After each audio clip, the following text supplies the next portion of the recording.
21st Precinct, Sergeant Tierney. Yeah. All right. Get out your book and take down this alarm. 14-year-old boy missing from home. His name is Eddie Campton. Yeah. Yeah, that's right. 5 feet, 4 inches. You are in the muster room at the 21st Precinct, the nerve center. A call is coming through. You will follow the action taken pursuant to that call from this minute until the final report is written in the 124 room at the 21st Precinct. All right. Just keep your eyes open for him. Yeah, that's right. Missing from home. Okay, all right.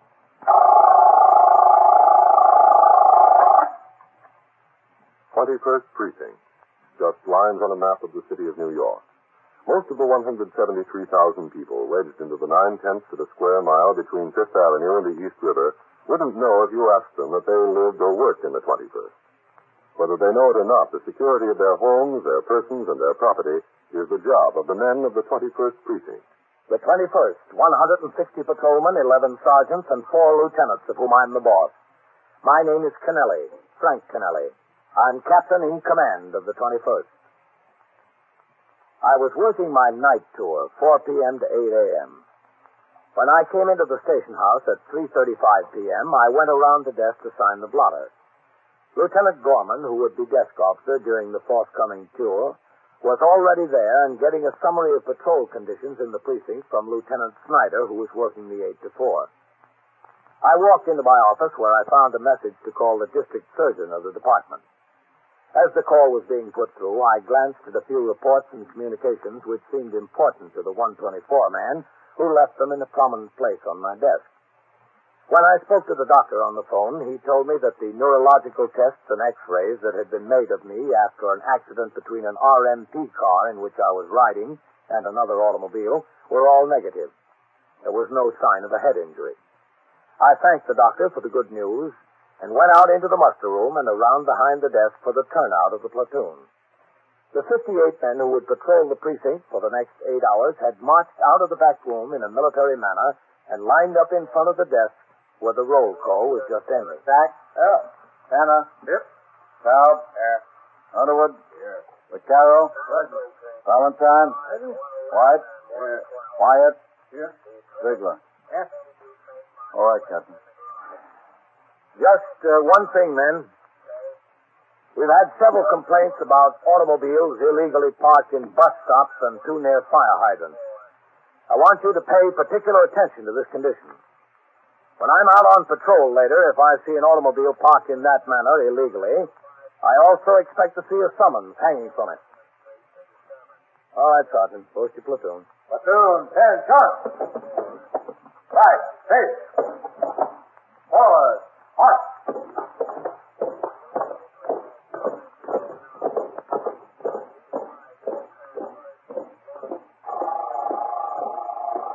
Okay, Red. Just a second, Captain. Yes, Red. Lieutenant Snyder told me they're down to 2 pickets over there on that leather goods factory strike. Oh? Things are pretty quiet after 6 o'clock. I'd like to pull the men we've got over there on a fixer route. I've got use for them elsewhere. Okay, Red, if things are quiet. All right. Now, hold on. Lieutenant Gorman, Yes, Sergeant. I've got a detective of the narcotics squad on here. He just wanted to let you know they bagged 3 pushers in this precinct. They're on their way in with them to be booked. Okay. Anything else, Red? All right. Nothing pressing, Captain. Excuse me, who do I see here?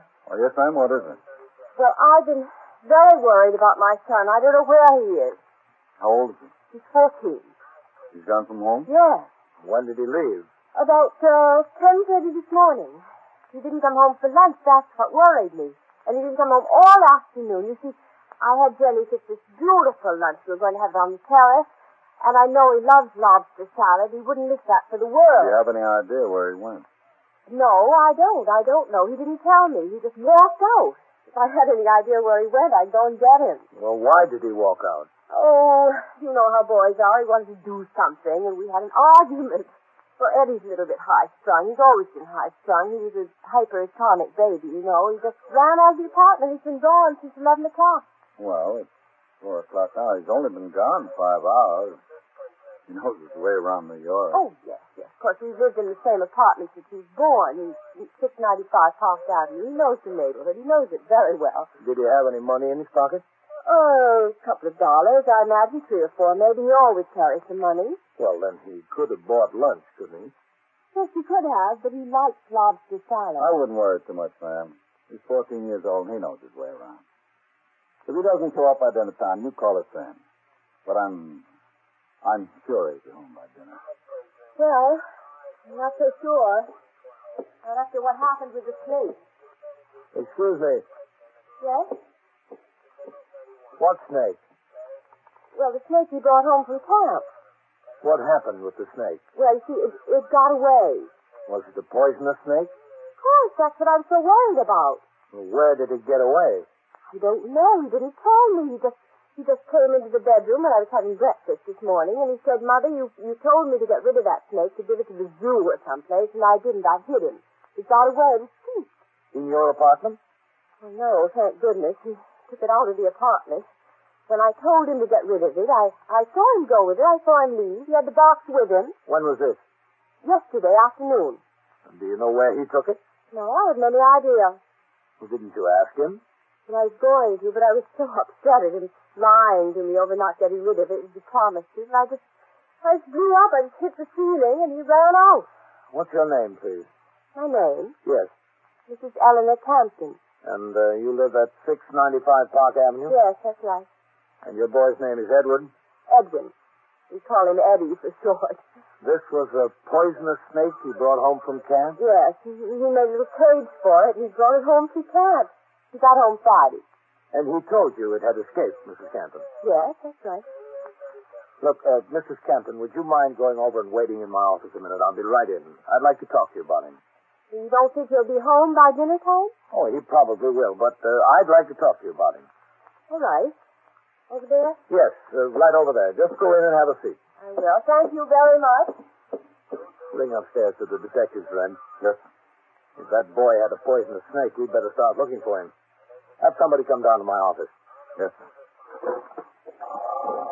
Get me the detectives on here, Sergeant. Yes, sir, Lieutenant, right away. This is Lieutenant Gorman, the desk officer.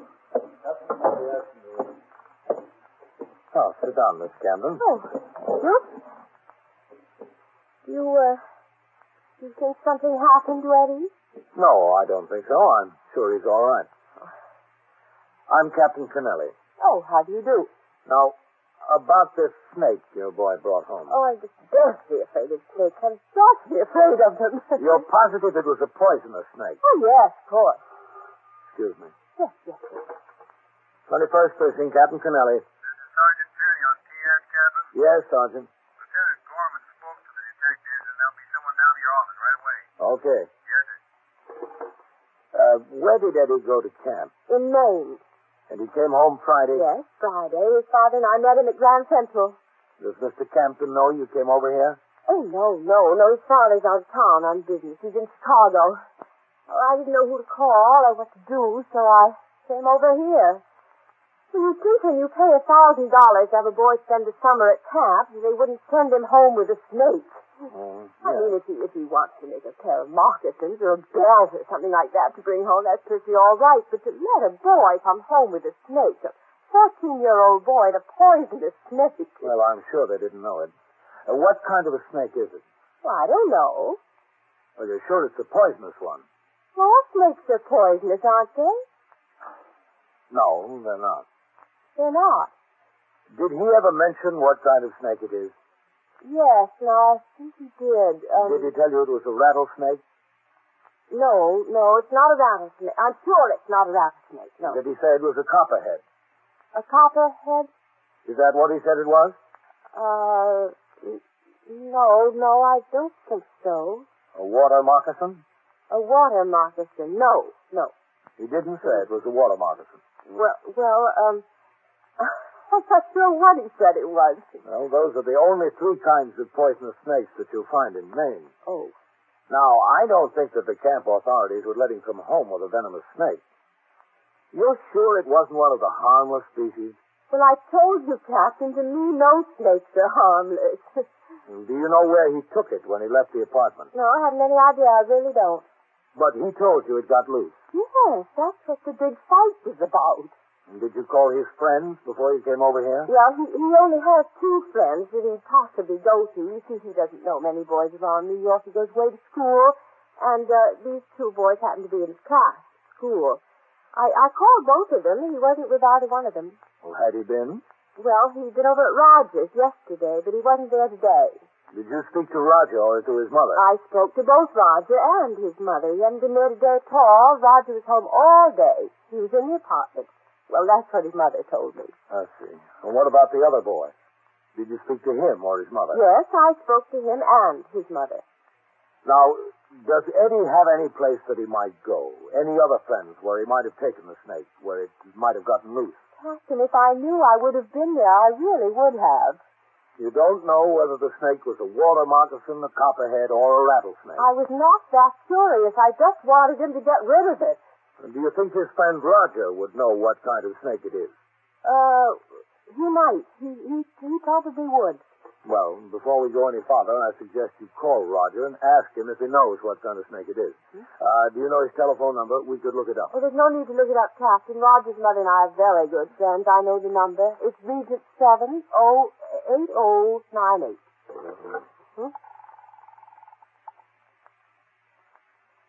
21st Precinct, Sergeant Tierney. Sergeant, would you get Regent 78098? Yes.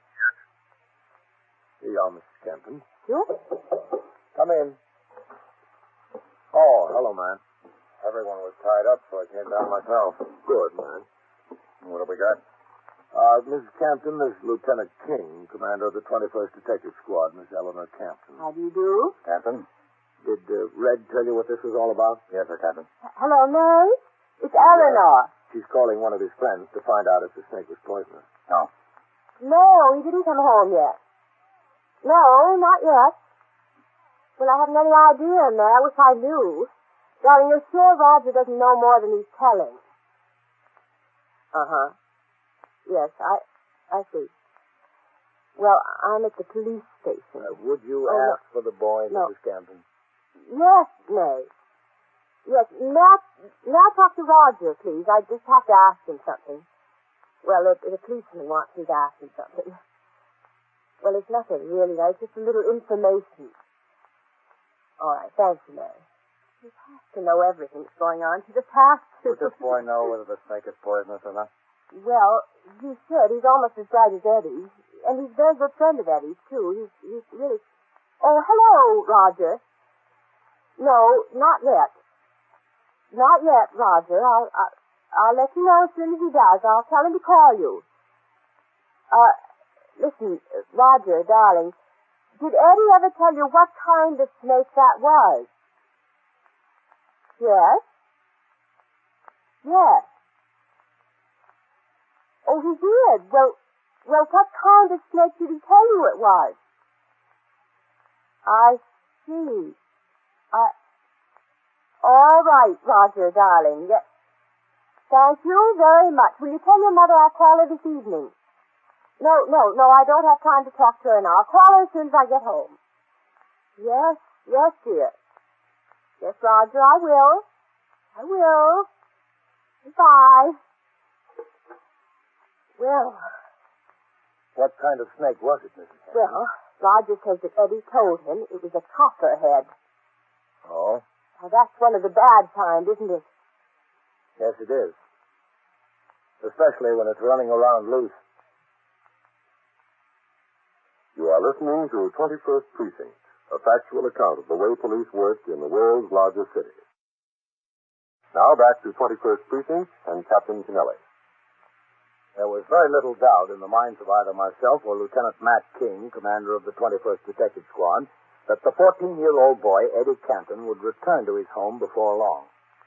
My concern at this time was not so much the boy, but the fact that it was he alone who knew where a venomous snake was loose. As anyone under the age of 18 who was reported missing from home for any reason can technically be considered a missing persons case, the investigation was undertaken on that basis. Lieutenant King assigned 2 detectives to start work immediately to locate the boy. Lieutenant Gorman, the desk officer, notified the Missing Persons Bureau. The Communications Bureau was also notified, and a description of the boy was put out on the teletype circuit which reaches every precinct house in the city.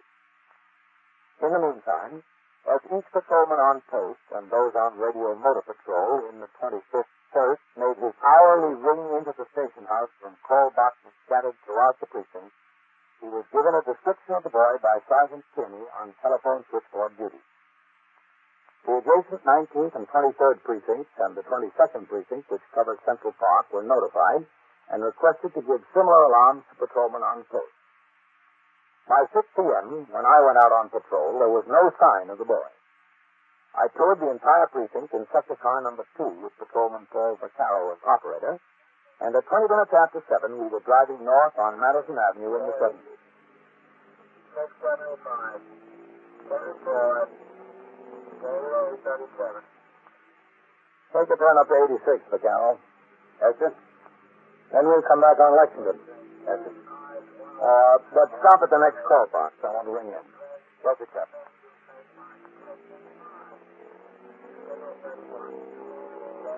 That kid stays out on the street after dark. We ought to be able to spot him then, Captain. Maybe he's not out on the street.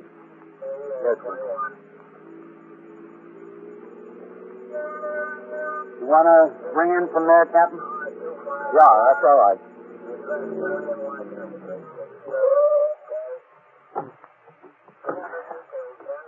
Vaccaro, hang a summons on that Plymouth for parking illegally in the bus stop zone.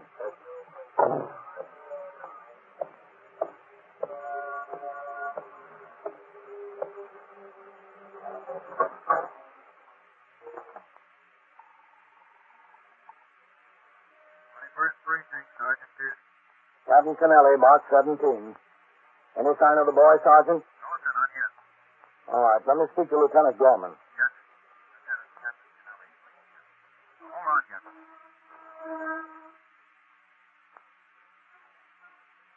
21st precinct, Lieutenant Gorman. Captain Kennelly, what's going on, Red? Nothing much, Captain. Just quiet too.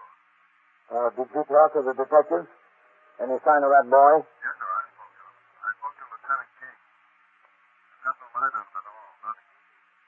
All right, I'll be in the house in about 10 or 15 minutes. Just a second, Captain. Yes, Sergeant? Yeah? Yeah? Where?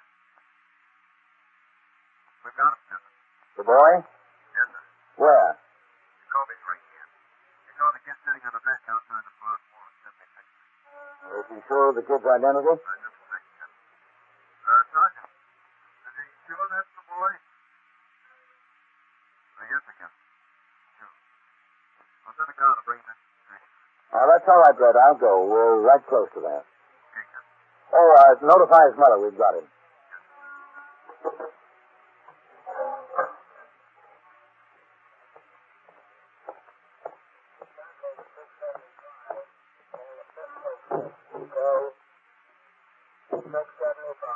Did you hang a summons on that Plymouth, Vaccaro? There's one on it already, Captain. Oh, good. 76th and 5th, Vaccaro. Suppose we located the boy. Oh? That's good he is. He was sitting on a bench outside the park wall. The kid say where the snake was. Jacoby was just ringing in when I did. We're going over to get him now. Okay. I don't know what that kid would want with a snake on Park Avenue. Have you got any brothers and sisters, Captain?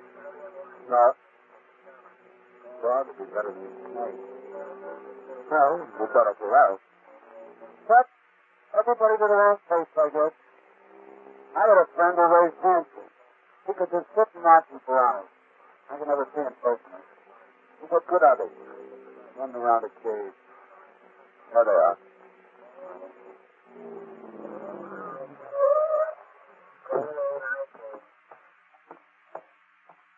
Hello, Jacoby. Captain, good work. Thank you. You're Eddie Camden. Is that right? That's right, yes. You had your mother plenty worried. Did I? Oh, I don't think so. She doesn't worry much. Not about anything. You just see her today, right across the street on the bench outside the park wall reading a comic book. Oh, it's not one of those gory ones. It's one of the approved ones. I recognized him from the description of his clothing. Okay, Jacoby, you stay on the job here. We'll take him back. Yes, sir. In the car, son. Okay. Goodbye, and thanks a lot. You're welcome, son. Go ahead, Eddie.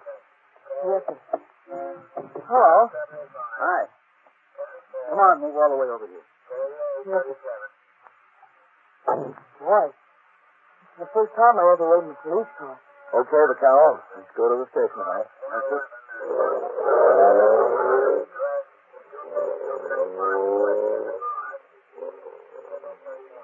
Where's the siren? Where's the button that's supposed to make the siren go? Right there, right on the floor. This? Now, don't touch it. Oh, I won't. Eddie, where did the snake get loose? Hey, can you blow the siren anytime you want to? Where did the snake get loose, Eddie? I'm sorry. I can't tell you. You can't or you won't? I won't. I just won't. I don't mean to be impolite. I was taught to be very polite. I won't tell you. I won't because they'll go there and kill him. Don't you think we ought to get a copperhead that's running around loose? There's a lot worse things running around loose. A lot worse things.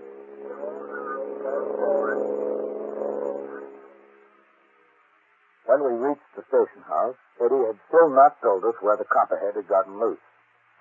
Lieutenant King was waiting in the muster room. We took Eddie into my office and sat him down on a chair. For some minutes, we tried to convince him of the urgency involved. Now, look, boy, if someone gets bitten by that snake, you know whose fault it'll be, don't you? I was willing to keep it in my apartment, in my room. I wanted to keep him in the cage. My mother wouldn't let me. Oh, he's got plenty of room up there. But do you know how many bedrooms we have in that apartment? We have 5 bedrooms. And there's just my mother, and my father, and myself and the maid. That's all. And the maid doesn't even sleep there. There's plenty of room. She wouldn't let me keep him. Well, it's not a question of that anymore, Eddie. You don't want to be responsible for someone getting bitten, maybe someone dying. They have a very efficient serum today for snake bites. And besides, the copperhead is the least poisonous of all poisonous snakes. Eddie, let's come off it now, huh? Where is it? Where did it get loose? I'm sorry. I'm really sorry. But you go there and you'll shoot him. And I don't want you to shoot him. What else do you expect us to do with him? Let that thing roam around till it bites somebody? The snake never bothers anybody unless they bother him. Eddie, darling, where'd you go? Oh, Mother. Oh, Eddie, you don't know how worried I've been. I've been sad all day. Don't do that to me, Eddie. Don't ever do that to me again. I'm sorry. Well, you should be, darling. You don't know what you put me through today. You ought to be ashamed of yourself, a grown boy like you, after all that we do for you. And I said I was sorry. Well, all I can say is that you missed a very good lunch, dear, with lobster salad. You know that. You missed a good dinner, too. Well, I ate. Hamburgers, I'll bet.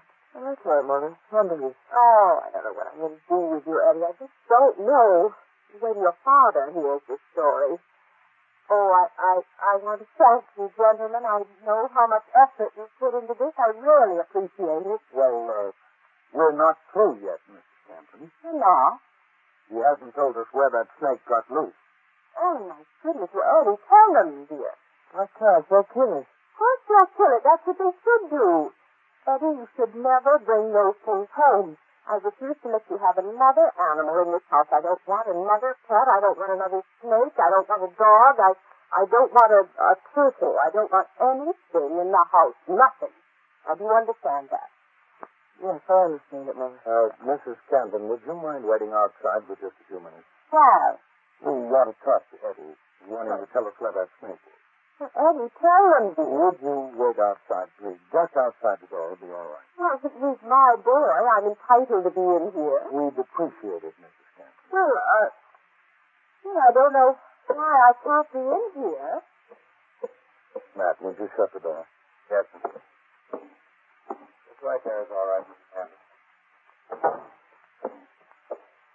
All right, Eddie. Like your mother says, you're a big boy now. Where did that snake get loose? Eddie, now we're going to stop playing games. You brought a snake into the city of New York in violation of the law. A venomous snake. It's loose someplace, and it's a danger to the lives of I don't know how many people. I want you to sit down and think about it.